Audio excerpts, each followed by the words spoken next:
Welcome back everyone. आज stack में हम टॉपिक करने वाले हैं स्टैक परमुटेशन। नाउ ये काफ़ी इंपॉर्टेंट टॉपिक हो जाता है from competitive point of view, because यहाँ से स्टैक में आपको न्यूमेरिकल्स मिलेंगे।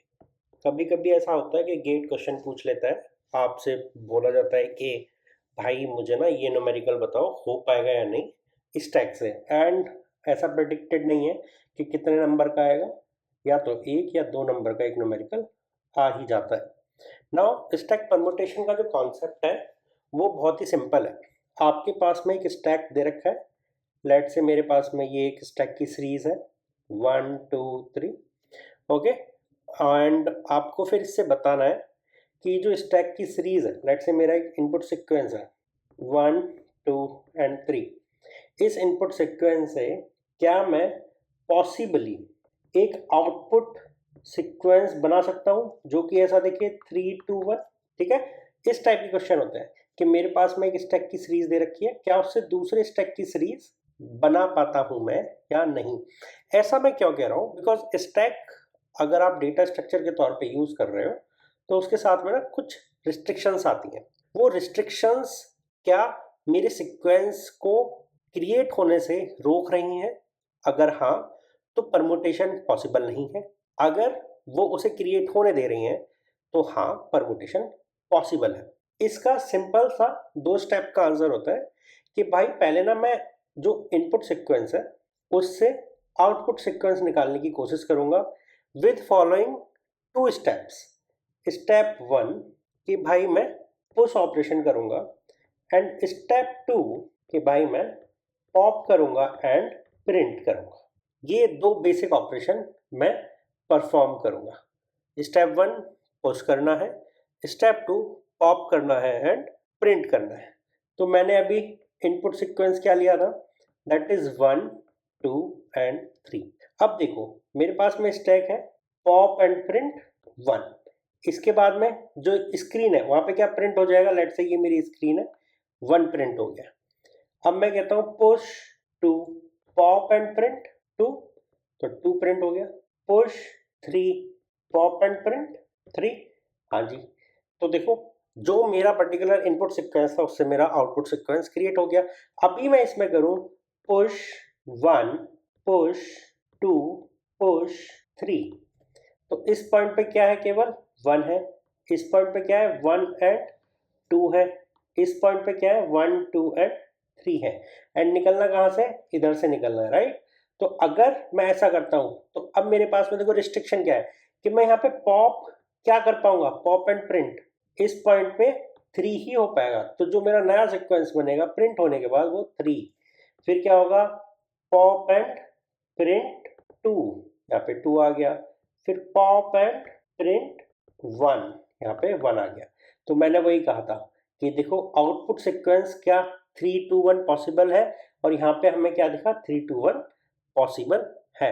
तो मैं कह सकता हूं इस इनपुट सीक्वेंस के लिए ये आउटपुट सीक्वेंस पॉसिबल है। एंड ये पता करना, ठीक है, इसी को हम बोलते हैं स्टैक परमुटेशन। इसका यूज कहाँ होता है, ये सबसे ज्यादा इंपॉर्टेंट क्वेश्चन है कि भाई मैंने, ठीक है, थ्योरेटिकल तो पढ़ लिया पर इसका यूज तो बता दो कि इसका यूज क्या है। तो मैं एक सिनेरियो लेता हूँ। ये ना आपका एक वेयर हाउस है, ये एक वेयर हाउस है। यहाँ पे ऐसे गेट बने हुए हैं, ओके, 1 2 3 एंड 4, ये गेट बने हुए हैं और इधर ये मेरा माल भरा पड़ा रहता है। ओके, ये मेरी फैक्ट्री का वेयर हाउस है। ये एकमात्र जाने की रास्ता है और यहीं से आने की रास्ता है। मेरे पास में ट्रक्स हैं जो फुल कैपेसिटी पे इतना स्पेस घेर के चलता है। तो मैंने पहले ना ट्रक लगाए, तो मेरा पहला ट्रक ए गया। मैंने बोला भाई जो ए ट्रक है ना, तुम एक काम करो, तुम ना पीछे जाओ।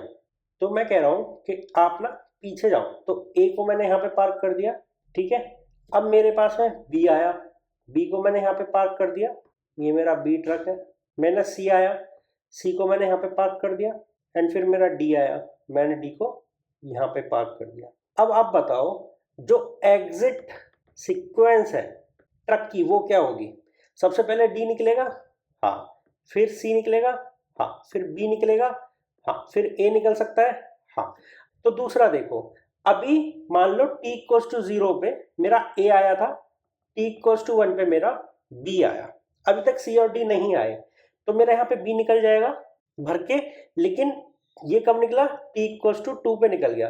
t इक्वल्स टू 2 पे दैट मीन्स b बाहर जा चुका है, एंड t इक्वल्स टू 2 पे c भी आ गया, तो अब मेरा c आ गया। अभी तक a फिल नहीं हुआ है, एंड t इक्वल्स टू 3 पे मेरा d आ गया, तो अब बाहर कौन जाएगा, b मेरा भर के जा चुका है, ठीक है। तो अब पहले बाहर कौन जाएगा, b के बाद में d जाएगा, c जाएगा, उसके बाद में a जा सकता है। तो ये क्या है, ये भी मेरा दूसरा सीक्वेंस है, ये मेरा एग्जिट सीक्वेंस है। इनपुट क्या था, A B C D sequence में आएंगे, ठीक है, एक के बाद एक ही आ सकते हैं। तो मैंने वैसे ही किया कि भाई मैंने एक स्टैक में एलिमेंट्स डाल दिए, ओके। जो मेरा इनपुट सीक्वेंस क्या था, ए आएगा, बी आएगा, सी आएगा, डी आएगा, हाँ जी वैसे ही आए। अब जो भर जाएगा जल्दी वो निकलता जाएगा, अगर उसके ऊपर कुछ है तो वेट करेगा, नहीं है तो निकल जाएगा।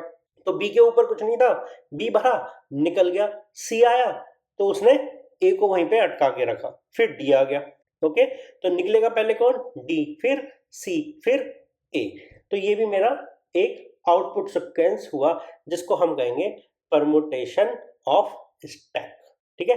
कितने सारे वैलिड सीक्वेंस हो सकते हैं, कितने सारे मेरे वैलिड। अब यहाँ पे देखो इनवैलिड सीक्वेंस क्या हो सकता है कि मैंने बी निकाल दिया, ठीक है, उसके बाद में मैं डी निकाल दूं, फिर ए निकालने की कोशिश करूं, और फिर सी निकालने की कोशिश करूं। तो देखो ऐसा कभी नहीं हो सकता ना, अगर सी आ गया तो पहले मेरा सी निकलेगा, ठीक है। तो ये मेरा क्या है, इनवैलिड सीक्वेंस, ये पॉसिबल ही नहीं है। एंड ये दोनों क्या थे मेरे, वैलिड सीक्वेंस। तो ये बेसिकली एक छोटा सा कॉन्सेप्ट है जिसको हम कहते हैं स्टैक परमुटेशन। ना नेक्स्ट वीडियो में मैं आपको समझाऊंगा कि कितने नंबर ऑफ वैलिड सीक्वेंस होते हैं एंड कितने नंबर ऑफ इनवैलिड सीक्वेंस होते हैं। और अगर मुझे कोई इनपुट सीक्वेंस दे रखा है और पूछा गया है कि आउटपुट सीक्वेंस पॉसिबल है या नहीं है, तो मैं कैसे पता करूं कि वो पॉसिबल है या नहीं है। इस टाइप के क्वेश्चंस मेजॉरिटी टाइम्स गेट में आपसे या कॉम्पिटिटिव एग्जाम में आपसे पूछे जाते हैं, ठीक है। तो चलिए मिलते हैं नेक्स्ट वीडियो में।